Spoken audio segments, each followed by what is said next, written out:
disruptive.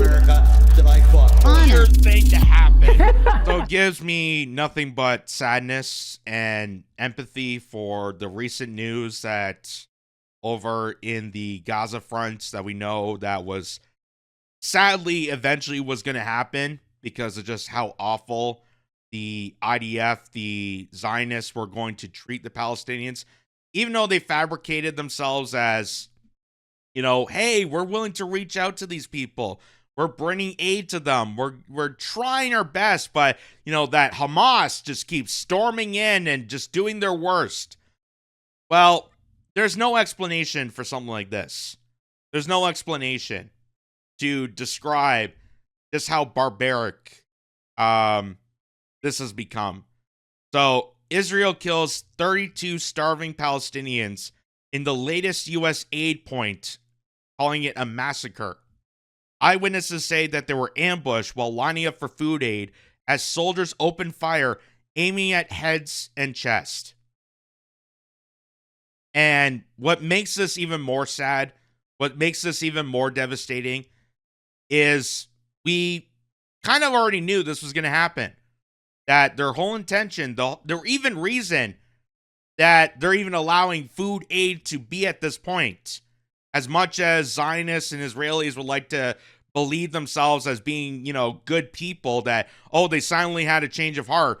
The whole intention of this was trying to drive people from the northern part of Gaza, the northern parts that they've already obliterated, that they've destroyed completely, force those people down to the south to this checkpoint to receive food, limit the amount of food and supplies that they were giving to the Palestinians, and once everybody came to fruition, everyone came together, they opened fire. So, again, there is no defense. There's nothing that they could say to defend the actions of bringing people down to this point that they're starving, that they're killing off an entire population purposely, bring these people together, and then open firing at those people. There's no explanation of this. Israeli forces have committed a new massacre targeting Palestinian aid seekers in the Gaza Strip, killing at least 32 people and wounding scores more, the Palestinian Health Ministry said on Sunday. According to eyewitnesses and local officials, Israeli troops opened fire directly on civilians gathered at two U.S.-Israeli food distribution points in Rafah and central Gaza. At least 31 people were killed in Rafah and one in central Gaza, while over 200 were wounded, many of them critically. The health ministry accused Israel of using the new aid mechanism as a trap for mass killings and a tool for the forced displacement of Gaza's population. No kidding. No kidding. Because you look at Netanyahu, you look at the people within the controls of Israel, you look at the IDF themselves. They told people that this is what their intentions were. And the U.S. just allowed it. Oh, we're going to pretend to give people aid. We're going to pat ourselves on the back thinking how good we are. We're going to brainwash and manipulate people, our cult followers, or Zionist brain-dead zombies.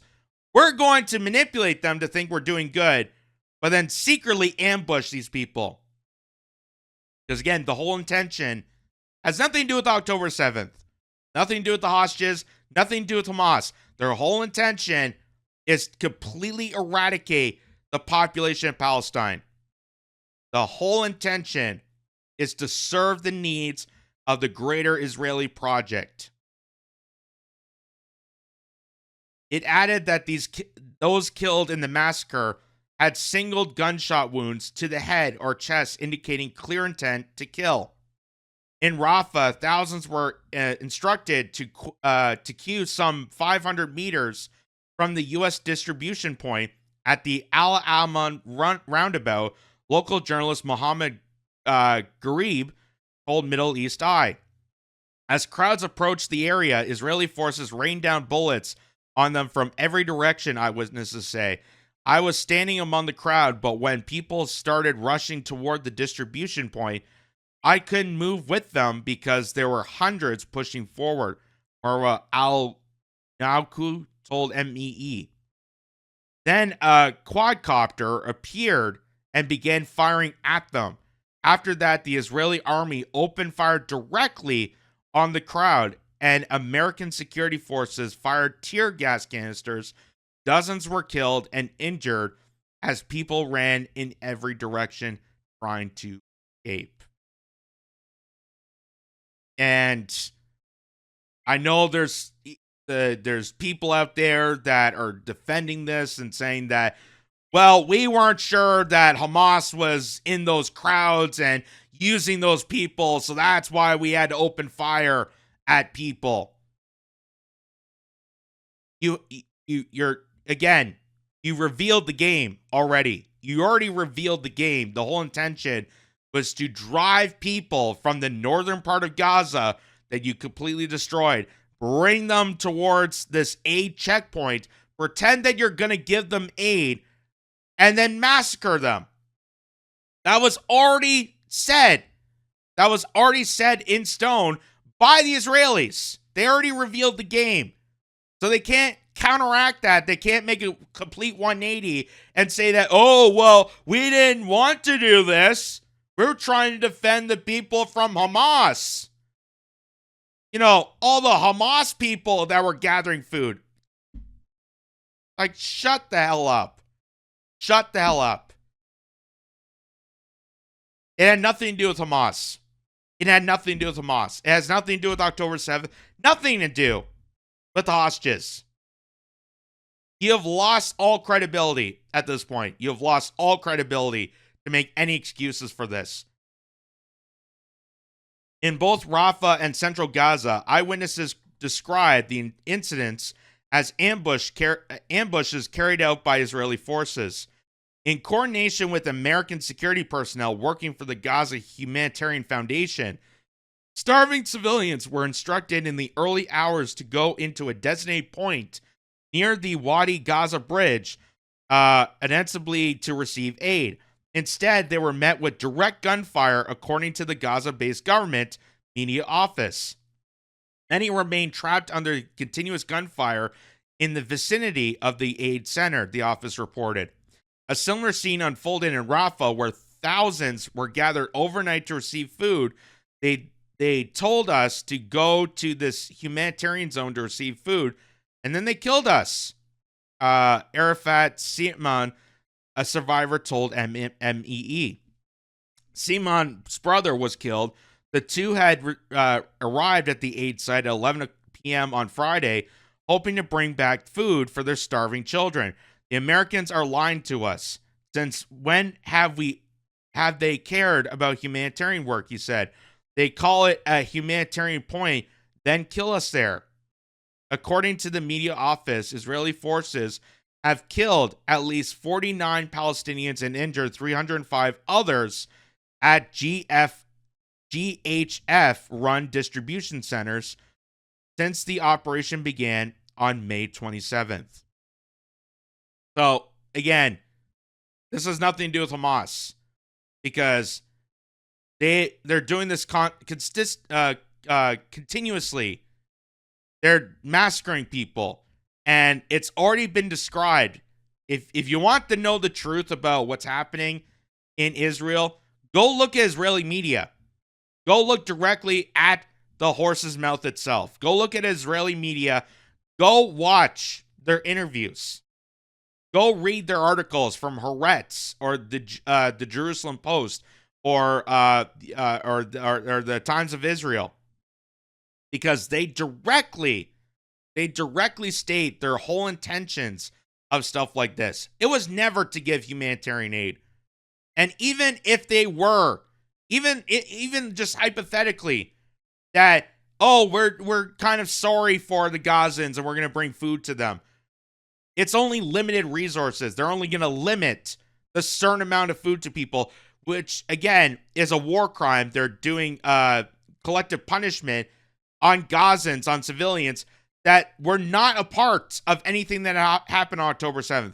But they need October 7th. They need anti-Semitism. They need terrorist groups. They need Hamas. That's why they created all this, to manufacture the rise and need to manufacture the narrative to go after Gaza. And their whole intent, again, just from the horse's mouth itself, this is not me saying that, this is the whole intent of the Greater Israeli Project, is to massacre this entire population. They have no intent to saving people. They have no intent to do humanitarian work. There's no intent to defend people. They're beating up their own civilians over this. They're beating up their own civilians. Israelis are beating up their own civilians to protect this. That's how awful and disparaging and disgusting and immoral and satanic the Zionist culture really is. That's how satanic. It's a death cult. The fact that they're beating up their own Israeli citizens, that Israelis are leaving their own safe land because they don't feel safe around the Zionist cult followers that are massacring people on the whim and laughing about it, is utmost disgusting that anyone could support this. So, obviously, it is devastating what's happening over there, but there is some bit of hope. There is some bit of hope and faith coming out of this, because Greta Thunberg, remember Greta? You know, the how dare you climate activist that got shunned by the mainstream media, got shunned by the powers of be, because she's actually on the right side of this. So everything that she said about climate change and how dare you, went to the WEF pretending to scream at billionaires even though she was an insider then, has come around to the right side of history. And when you come to the right side of history, that's when the mainstream media, that's when publications, that's when the powers that be completely ignore you. They try to ghost you. And that's what they've done to Greta Thunberg, because now she's actually on the side of actually doing something. She's actually threatening the powers of Israel, threatening the powers of the globalists that are backing the mass slaughter of Palestinians. So, this woman, Earth Hippie, or is it a guy? I think it's a guy. Earth Hippie says, Greta has more courage than most governments. Hope you all stay safe and succeed on this mission. So right now, her and a bunch of actors from Game of Thrones are going on a sailing trip through over to the wreckage places of Gaza to give Gazans real humanitarian aid, which is pretty ballsy. That's pretty impressive for someone like Greta Thunberg and these actors to go on a sailing trip to actually bring resources to people affected by this genocide. And here's Greta Thunberg explaining her travels, and this is exactly why you don't see her anymore in public spotlight. They published her all throughout when she was a child, playing the game of being a climate activist, being a prop for the establishment. But as soon as she got her head straight, as soon as she noticed that the powers that be, her best friends when she was promoting the war in Ukraine, as soon as she got her head straight, that's when the establishment tossed her aside, completely tossed her out. And now she's considered an evil person. And that's how you know she's kind of on the right side of this. So listen. Hello, I am currently standing on the Madeleine, the ship that on Sunday, June 1st, will attempt to again sail towards Gaza and to try to break the siege and open up a humanitarian corridor by delivering aid like food and medical supplies. The last time we attempted this, about a month ago, the boat Conscience that we were about to board, just a couple of hours before we were planning to board and set sail, it got bombed twice, and all evidence suggests that it was Israel who did it. Oh my god. So now we are here in Catania, outside of Sicily, to try to continue our mission to try again.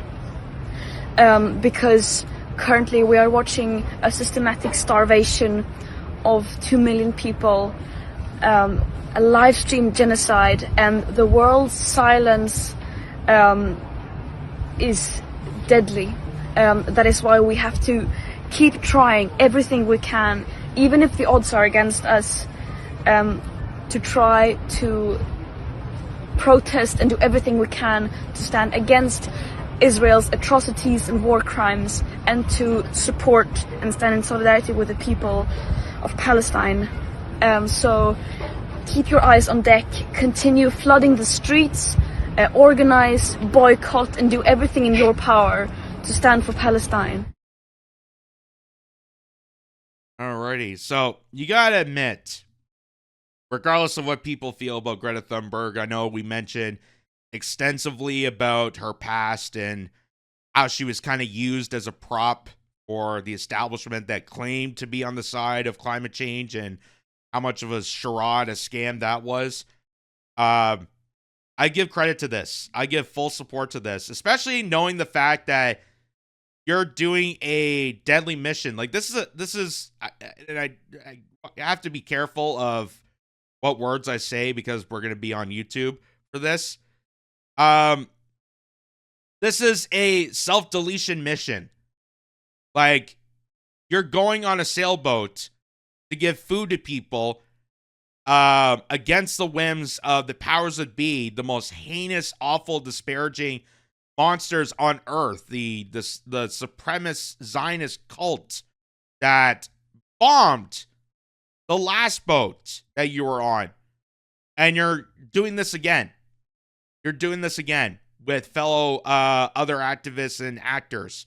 Like, you gotta admire that. You gotta admire her compassion and her just being able to do that. Like, going through that again, knowing that there's absolutely another possibility that this boat could be seized and captured, or God for worse, if it gets bombed again. Like, knowing that in the back of your mind, but still having the compassion and the humbleness and just the efforts to actually go and give Gazans real humanitarian aid. That shows a lot of courage. That's a lot of courage. And you don't see governments saying that. You don't see other people saying that. A lot of people, because of the blackmail culture that derives from the preservation of Israel and just, the mentality of it. If you even mention a word about this, you're deemed anti-Semitic. You're deemed the worst of the worst. You're, chastised away from acceptable society. Just like how anti-vaxxers were compared to the vaxxed generation. Now it's Zionists that if you critique them or mention a word about what's happening, you're barred away from society. So kudos on Greta Thunberg for doing this. But obviously, like I said, Greta Thunberg, because she's actually on the right of this mission, she's actually on the right side of what's happening here. They completely shunned her out. And by they, I mean the entire mainstream ecosphere that encapsulated her at one point. So a Syrian girl points out, look at how the pro-climate change media turns on Greta Thunberg now that she's an adult, left the activist ink plantation, and attacked the real enemy of humanity. So you could see all the articles when she was the activist that was skipping school and hanging out with billionaires to pledge to climate change initiatives. And now that she's a grown adult witnessing a full-on genocide, the unsaid slaughter of millions of people within Gaza, look how fast the media completely turns it around and bashes her. That's how you know that Greta Thunberg actually is on the right of this. She actually has her head on straight. She actually knows that this is happening. And there's some grain of truth to this. Because why else would the mainstream media that they adored Greta Thunberg turn on her. Why else would they turn on her? Because Greta Thunberg is actually correct about this. Greta Thunberg is actually on the right side of this issue. And they thought they could control her. They thought they had her in the bag. And then all of a sudden, she became an adult. She became more aware. And that is dangerous because now they lost their puppet. So Greta Thunberg is our today's Rachel Corrie. She's got the balls to stand up for Palestine and fight Zionism. I don't know who Rachel Corrie is, but there. Adam says, breaking. Greta Thunberg is on a dangerous mission to Gaza to break the Israeli blockade on Gaza. The last time she tried, Netanyahu bombed her boat. Respect Greta and best of luck. So here's a bit of video. This is from, I think Al Jazeera put this together, of what they call the Freedom Flotilla. I think that's what they call it. And again, it's a dangerous mission. It's a dangerous mission. So here's Greta Thunberg explaining why she's doing this. So this is activist Greta Thunberg and Game of Thrones star. We're setting sail today about a month after our latest attempt to go on with this mission. The boat was bombed twice. All evidence suggests Israel. And we are doing this because we have to keep our promise to the Palestinians to do everything in our power to protest against the genocide and to try to open up a humanitarian corridor and break the siege. And we are doing this because no matter what odds we are against, we have to keep trying, because the moment we stop trying is when we lose our humanity. And no matter how dangerous this mission is, it is nowhere near as dangerous as the silence of the entire world in the face of a live-streamed genocide. Again, how can you say against that? How can you say against that? Regardless of how people feel about Greta Thunberg and her past statements, I mean, you're on a dangerous mission. You're basically sacrificing your life to serve the needs of an entire population that is met by this huge militarized force, not just by Israel, but all the allied nations that are pledging their allegiance to this heinous government, this heinous Zionist cult.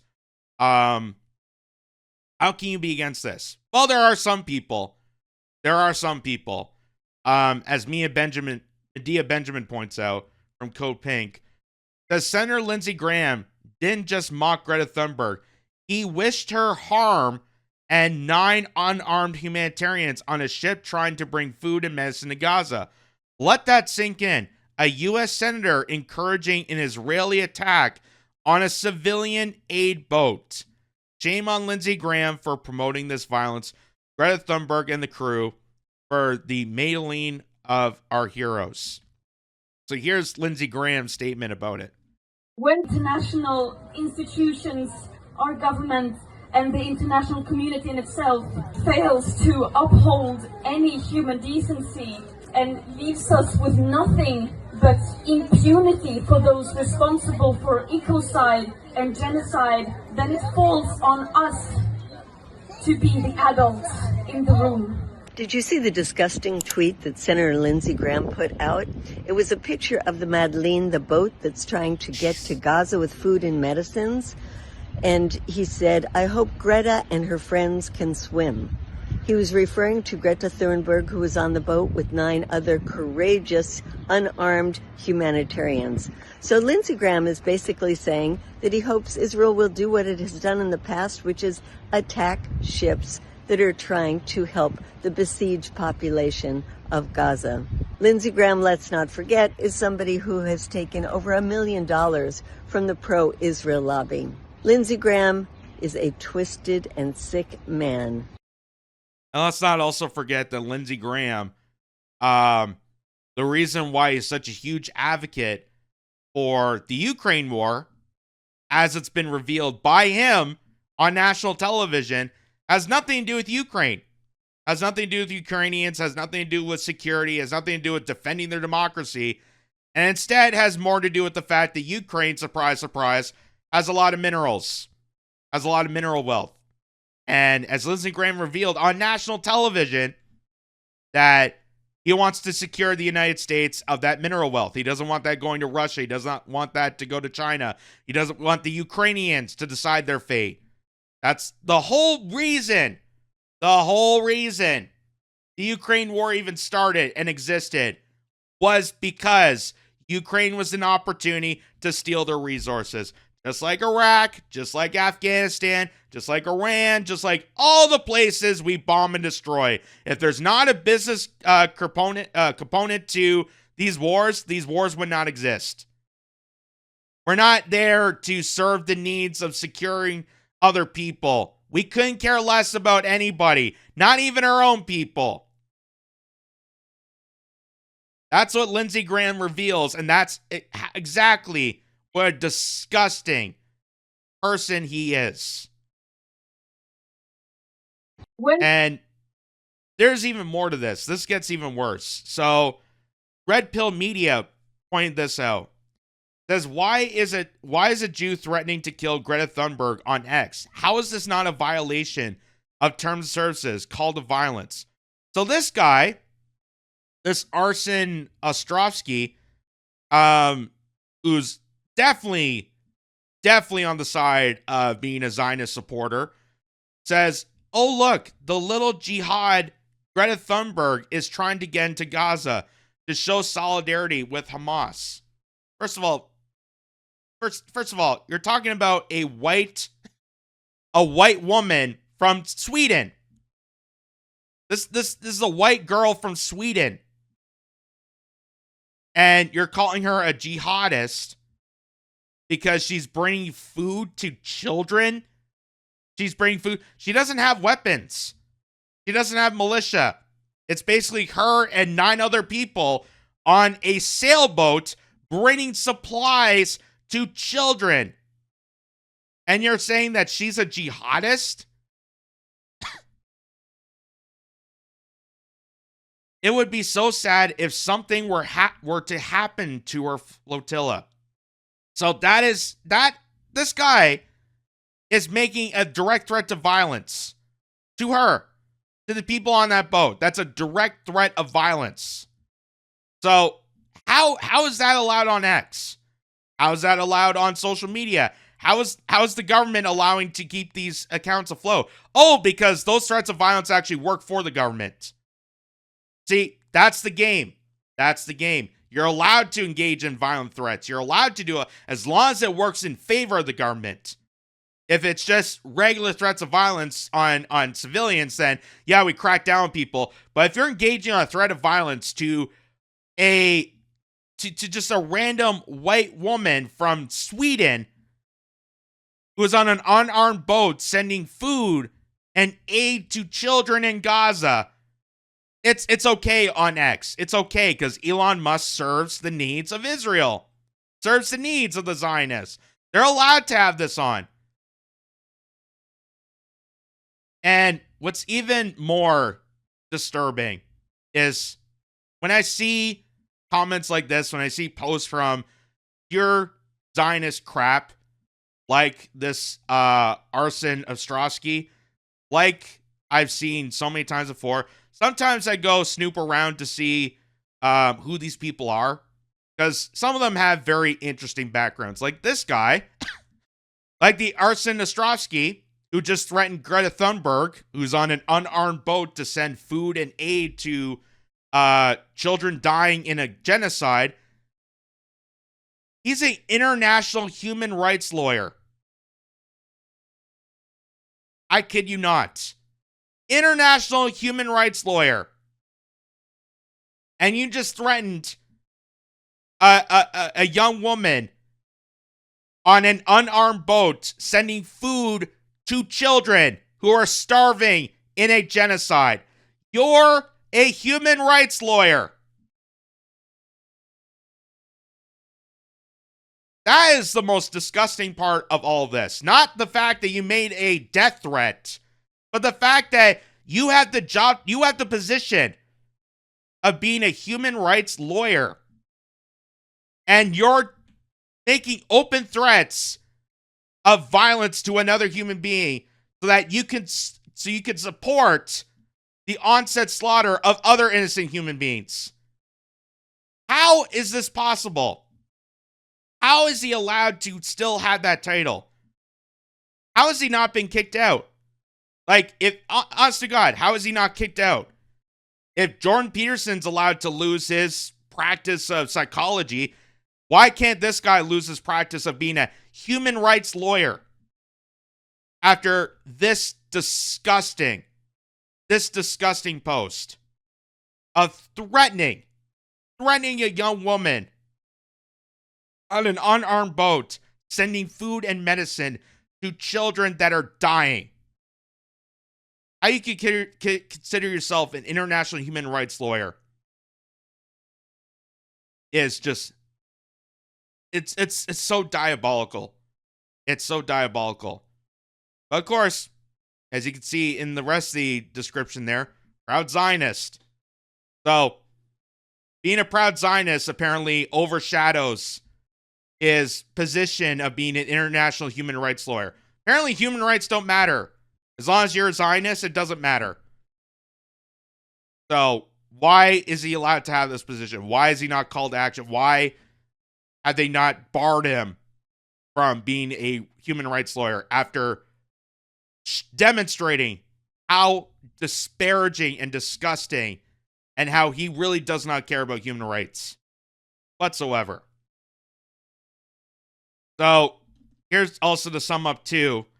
So, not only Greta Thunberg feeling the pressure and feeling the disgustingness of people defending the actions of this genocide and threatening her because she's bringing food and aid to people in need, but also, and if people are aware of YouTube Kids, Miss Rachel. So, it says Greta Thunberg has spent the last 20 months loudly condemning the genocide in Gaza and is currently on a flotilla heading in Gaza. Miss Rachel, that's the woman there with the headband on. Miss Rachel has leveraged her entire platform and livelihood on speaking up against the genocide in Gaza and to humanize Palestinian children. So she runs a YouTube Kids show, and she went on her platform. She has a huge following. Many people know her. She has a huge following. She dedicates part of her platform to expressing concern about Palestinian children. That children, all walks of life, children around the world, to get the same respect as anyone else. And just because of that, Miss Rachel has been getting death threats.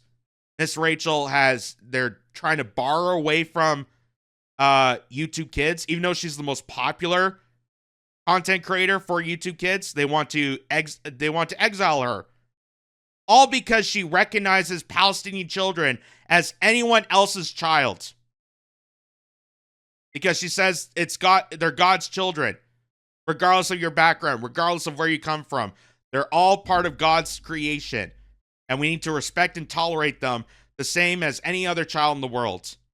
All because of that. All because of that. These two amazing women have more courage than all public officials globally combined. God keep them safe. Exactly. God keep them safe. Send a prayer to Greta Thunberg and, the people on that floating flotilla, because, like I said, it literally is a death mission. And I give full support for her. Again, I've had criticisms of Greta Thunberg on the climate change activism when she was a kid. Now that she's a full-grown adult, and now understanding that she's definitely not on the side of the establishment, because the establishment completely threw her under the bus, completely demised against her because she's on the right side of history, and going on a mission that is not going to go well regardless. shows how much courage that she has. So much strength, so much courage, so much humility, and shows the human emotion and the empathy that she's willing to give to people in need, regardless of whatever situation that is. And so many people feel the same way. So many people have expressed concern about this. They're willing to reach out. They're willing to help people. But again, when you have just the most grotesque monsters that claim to be, good people, that claim to be, on the side of helping in humanity, sending death threats to someone like Greta Thunberg, like that human rights lawyer, sending a death threat to a fellow human being because she's willing to serve the needs and serve people in the midst of a genocide. Young children that did not need to be part of this. You're sending death threats to another human being to defend a genocide. How the hell can you sustain a human rights lawyer job title? How can you sustain a position like that? How do you not look yourself in the mirror and be disgusted at every single point after that? And it's because these proud Zionists have no empathy. They have no soul. They have no vulnerability. That's why if you look at Zionist comics, they're not really funny. They're not really funny. Because in order to be funny, in order to actually be a good comedian, you have to be vulnerable. But Zionism, the doctrination of Zionism, has brainwashed them to say that any sort of vulnerability, and any sort of humility, any sort of emotional empathy to anybody is considered a weakness. And they don't want that. They pressure people to get that out of their bodies. Which shows how disgusting, diabolical, satanic, inhumane the Zionist culture really is. To do something like that. And to go after a young woman from Sweden, calling her a jihadist. A young woman from Sweden who's white. Just shows that they don't have any sort of remorse whatsoever. They have no filter. They have no remorse. They have no empathy. These are soulless zombies that walk among us. But kudos to Greta Thunberg. Best of luck to her.